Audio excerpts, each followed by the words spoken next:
अऊज़ु बिल्लाहि मिनश शैतानिर रजीम।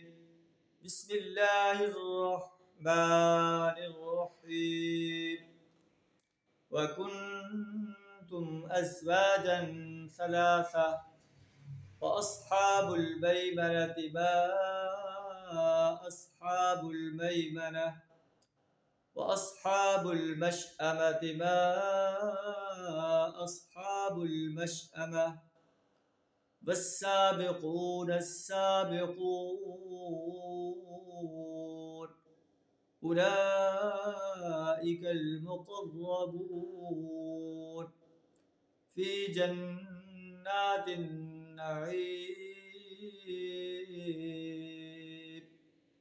सदक़ल्लाहुल अज़ीम। अल्लाह फरमाता है कि जब क़यामत कायम होगी वो इंसानों को तहोबाला करने वाली होगी, ज़मीन यकबारगी हिला डाली जाएगी, पहाड़ रेजा रेजा हो जाएंगे और इंसान जो है उस वक्त 3 गिरोह में तकसीम हो जाएंगे।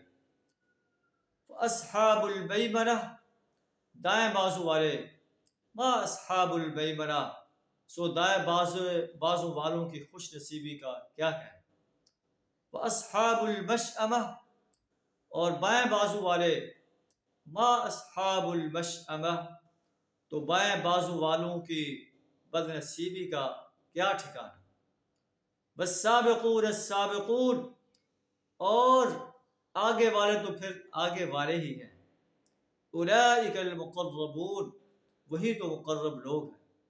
फ़ी जन्नातिन नईम, नेमतों भरी जन्नतों में होंगे वो। अल्लाह से दुआ है हमें साबिकून में अपनी रहमत से शामिल फरमाए और अस्हाबुल मशअमा में शामिल होने से अपनी पनाह अता फरमाए। व आखिरु दावाना अनिल हम्दुलिल्लाहि रब्बिल आलमीन।